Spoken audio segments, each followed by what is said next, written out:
Hello बच्चों, welcome to Srishti maths classes. बेटा आज हम 11 की अप्लाइड मैथ्स बुक से एक्सरसाइज 1.3 करने वाले हैं और 1.3 एक्सरसाइज में है complex numbers. Complex numbers explain करने से पहले मैं आपको इमेजिनरी नंबर्स के बारे में बता देती हूँ।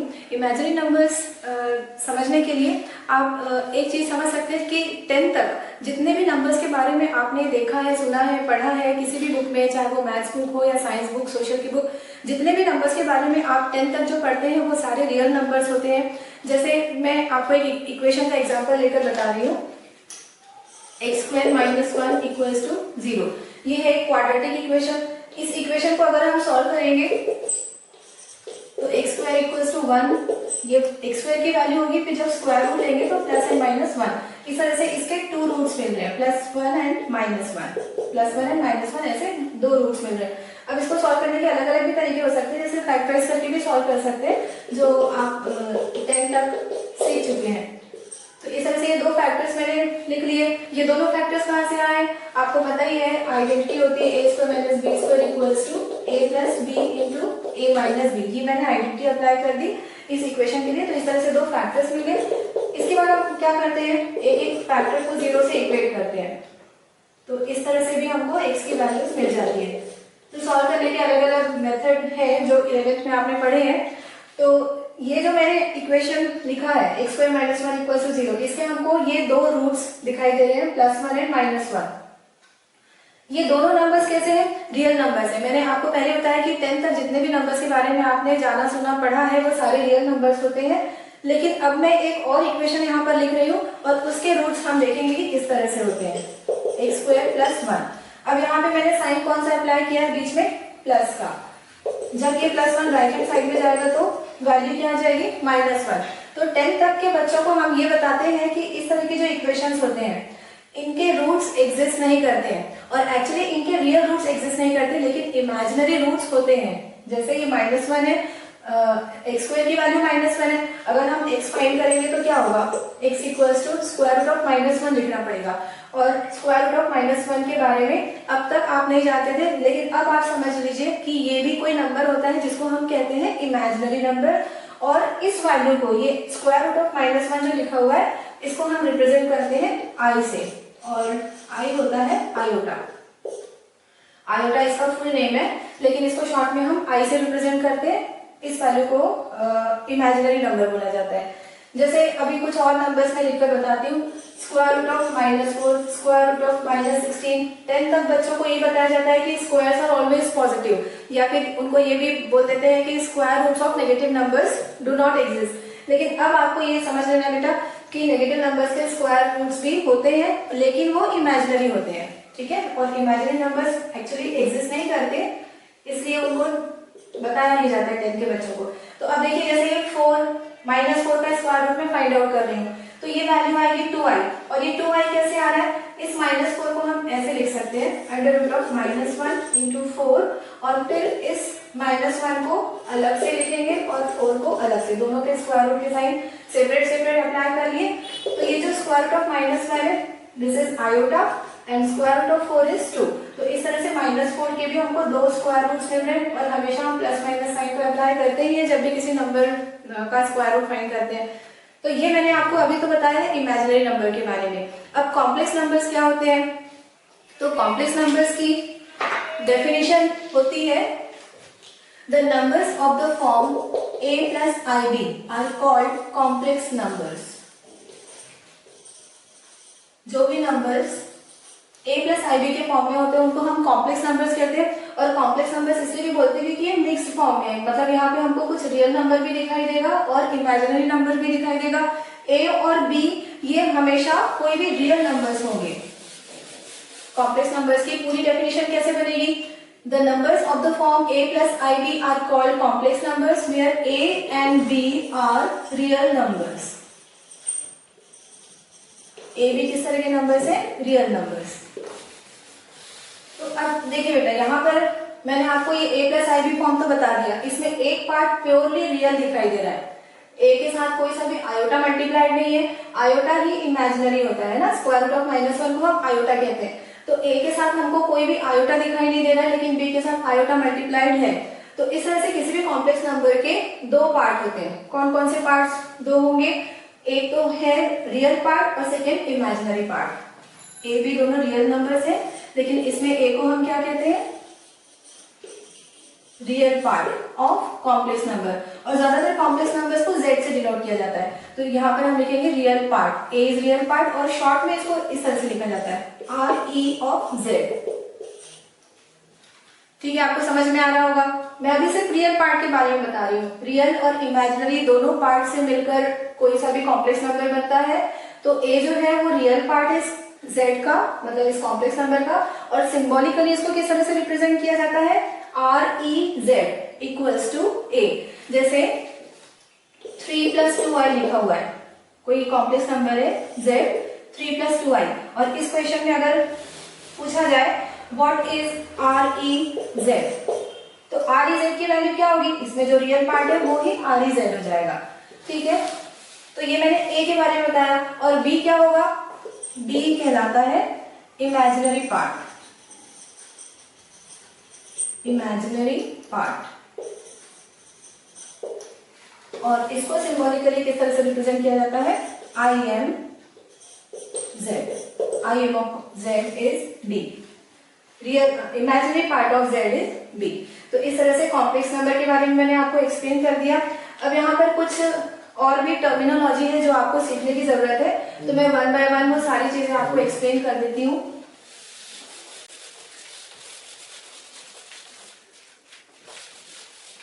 जैसे इस एक्सरसाइज में आपको एक इस तरह का साइन दिखाई देगा, कोई सा भी एक कॉम्प्लेक्स नंबर है z, उस z के ऊपर एक ऐसी डंडी होगी हॉरिजॉन्टल, छोटी सी डंडी, बार साइन जिसको हम कहते हैं ना, तो इस तरह का बार साइन अप्लाई किया हुआ दिखाई देगा। तो ये कहलाता है कॉन्जुगेट ऑफ कॉम्प्लेक्स नंबर या फिर कॉन्जुगेट ऑफ z,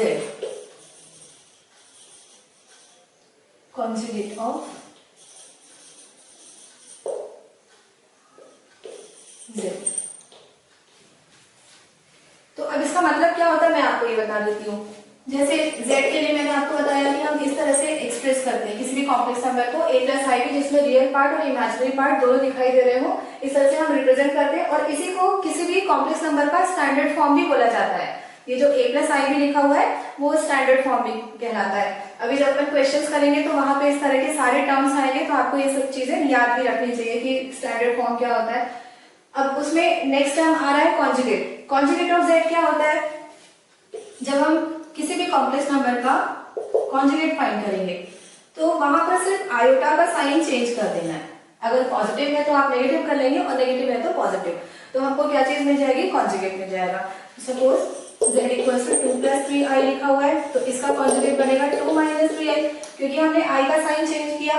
या फिर अगर z है 2 - 3i, तो इस केस में z बार बनेगा 2 + 3i, बस आयोटा का साइन चेंज करते ही हमको कॉन्जुगेट मिल जाता है।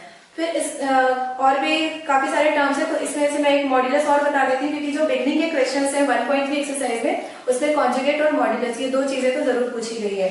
तो मॉड्यूलस क्या होता है वो देख लीजिए। मॉड्यूलस को हम मैग्नीट्यूड भी बोलते हैं।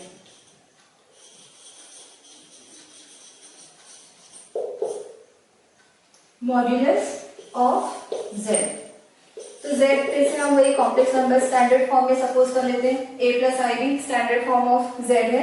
मॉड्यूलस जब भी फाइंड किया जाता है तो इसके लिए फॉर्मूला होता है √a² + b², और मॉड्यूलस के लिए इस तरह का साइन अप्लाई होता है।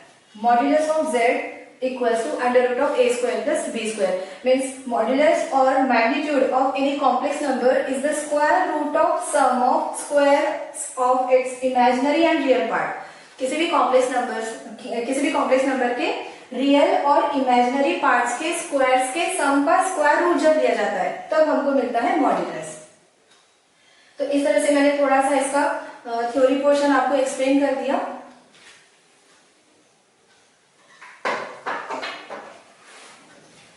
अब हम एक्सरसाइज स्टार्ट करेंगे।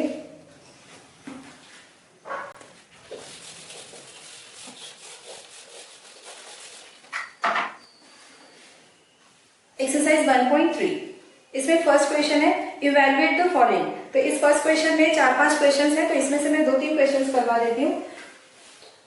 एक्सरसाइज 1.3 क्वेश्चन नंबर 1, इवेलुएट करना हमको square root of -9 into square root of -4, ये एक वैल्यू फाइंड करनी है।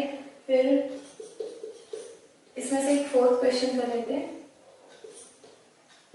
3 into square root of -16 into square root of -25, और एक और last question, fifth, square root of -16 plus 3 into square root of -25 plus square root of -36 minus square root of -625। तो अब ये सारे क्वेश्चन हमको सॉल्व करने हैं। देखिए अभी मैंने आपको बताया था ना कि स्क्वायर रूट किसी भी नंबर का, एक बार आप अच्छी तरह से समझ लीजिए, फिर आगे के क्वेश्चंस में बहुत ज्यादा डिटेल में एक्सप्लेन नहीं करूंगी, फर्स्ट क्वेश्चन आपको थोड़ा सा डिटेल में एक्सप्लेन कर देती हूँ। स्क्वायर रूट ऑफ -9 लिखा हुआ है, तो इसको हम square root of -1 into square root of 9 इस तरह से लिख लेंगे। फिर इसे भी square root of -1 into square root of 4 ऐसे लिख लेंगे।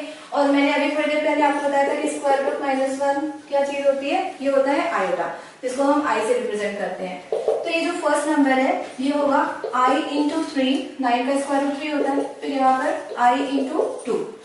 तो फाइनली ये क्या हो जाएगा product, 3 to 6 into I square. अब आप देखिए कि आई स्क्वायर की क्या वैल्यू होगी, square root of -1 is I, अगर दोनों साइड पे स्क्वायरिंग करेंगे तो -1 इक्वल्स टू आई स्क्वायर हो जाएगा। स्क्वायरिंग करते ही स्क्वायर रूट का साइन रिमूव हो जाता है, ये बात आपको पहले से पता है। स्क्वायर रूट का साइन रिमूव हुआ क्योंकि हमने स्क्वायर लिया, तो आई स्क्वायर की वैल्यू मिल गई -1। तो इस तरह से आई के कुछ एक्सपोनेंट्स की वैल्यूज आप याद भी रख सकते हैं, जैसे आई स्क्वायर इज -1, फिर आई क्यूब की क्या वैल्यू आएगी, आई क्यूब को हम आई स्क्वायर इंटू आई लिखेंगे, और आई स्क्वायर होता है -1, तो इस तरह से आई क्यूब की वैल्यू आ रही है -i, और i रेज़ टू पावर 4 की वैल्यू क्या होगी, इसके लिए आप इस पे स्क्वायरिंग कर लें, दोनों साइड पे जब स्क्वायर करेंगे तो square of i square is i raise to power 4 and square of -1 is +1, -1 पे स्क्वायर होता है तो वैल्यू क्या आती है +1। ये मैंने कैसे ऑब्टेन की है वैल्यू, दोनों साइड पे यहाँ पे स्क्वायरिंग कर दी, तो इस पे स्क्वायर होगा i रेज़ टू पावर 4 और -1 पे स्क्वायर किया तो ये +1 आ जाएगा। तो इस तरह से कुछ पावर्स की वैल्यूज क्वेश्चन सॉल्व करते करते अपने आप याद भी हो जाती है, और नहीं तो आप तुरंत साइड में इस तरह से सॉल्व कर सकते हैं। तो अभी मैंने इसको इनकम्प्लीट छोड़ा हुआ था, 6 इंटू आई स्क्वायर, और आई स्क्वायर की वैल्यू हमको क्या दिखाई दे रही है, it is -1, 6 into -1 equals to -6। अब आगे ये सारे क्वेश्चन भी कर लेते हैं। 3 इंटू, जैसे रूट ऑफ -9 की वैल्यू 3i मिली थी, रूट ऑफ -4 की वैल्यू 2i मिली थी, उसी तरह से इसकी वैल्यू आ जाएगी 4i। Square root of 16 is 4 and square root of -1 is i. Similarly, square root of -25 will be 5 into i. Now 3 4s are 12, 12 5s are 60 into i square, and i square is -1. So the answer is -60. अब इसको भी solve कर लेते हैं। Root of -16 ये होगा 4i, फिर यहाँ पे 3 into 5i plus 6i minus 625 का स्क्वायर रूट होता है 25 और -1 स्क्वायर रूट है, तो इसको भी हम i से रिप्रेजेंट करेंगे। तो अब ओवरऑल क्या वैल्यू आ रही है, 4i plus 6i 10i, 10i plus 15i 25i minus 25i। तो ये दोनों like terms with opposite sign आ गए, तो यहाँ पर आंसर हमको 0 मिल गया। तो इस तरह से मैंने आपको फर्स्ट क्वेश्चन सॉल्व करवा दिया।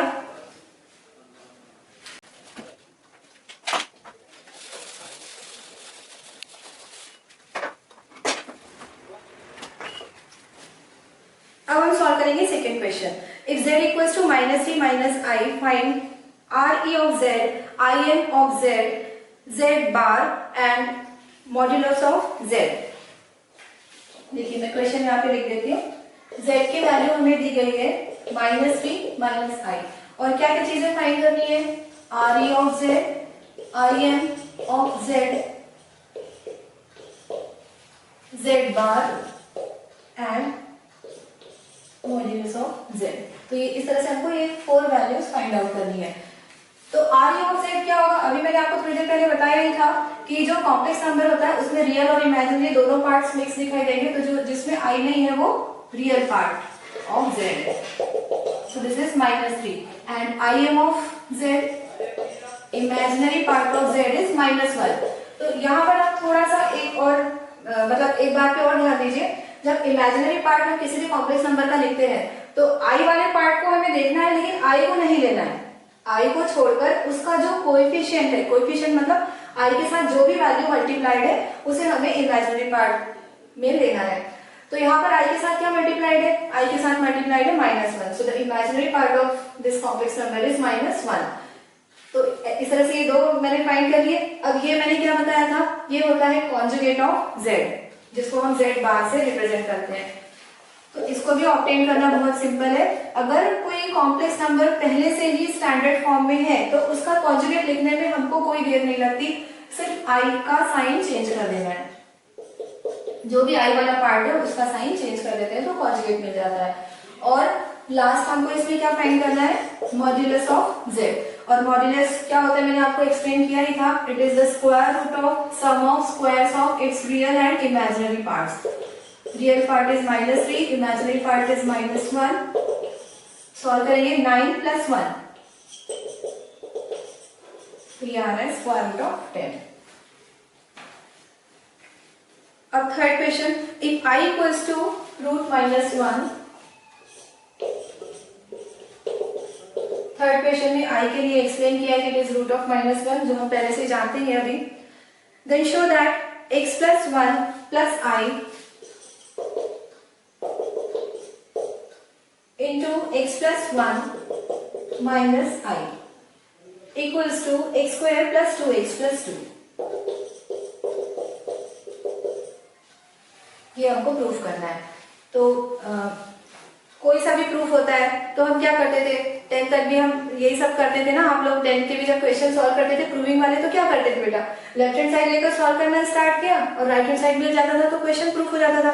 तो अभी भी हम यही करेंगे। ये मैंने ले लिया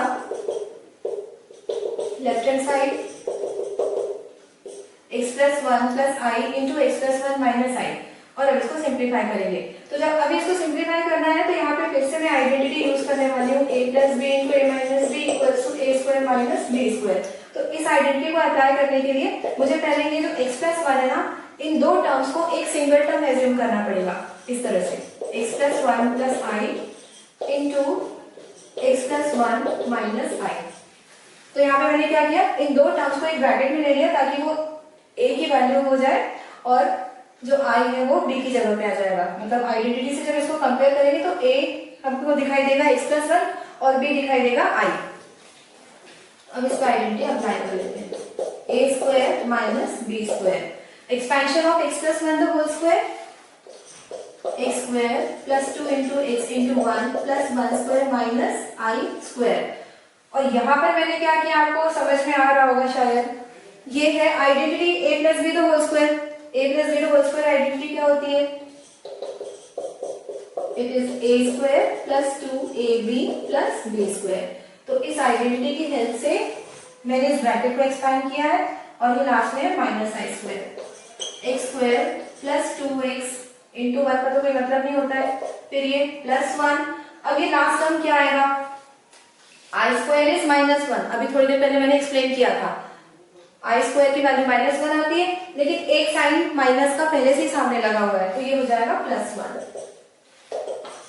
x² + 2x + 2। i के कुछ छोटे छोटे एक्सपोनेंट्स के की क्या वैल्यूज होती है वो आप अगर याद रख लेंगे तो क्वेश्चन सॉल्व करने में बहुत हेल्प मिलेगी। तो इस तरह से आज क्वेश्चन नंबर 3 तक कंप्लीट हो गया है। अगले वीडियो में मैं इसी टॉपिक को कंटिन्यू रखते हुए क्वेश्चन 4 से एक्सप्लेन करना स्टार्ट करूंगी। और ये एक्सरसाइज काफ़ी बड़ी भी है तो शायद इसको कंप्लीट होने में टाइम भी लग सकता है। और अगर मेरी टीचिंग पसंद आ रही है तो प्लीज़ वीडियो को लाइक करें, अपने दोस्तों के साथ शेयर करें और चैनल को सब्सक्राइब करें। Thank you so much for watching.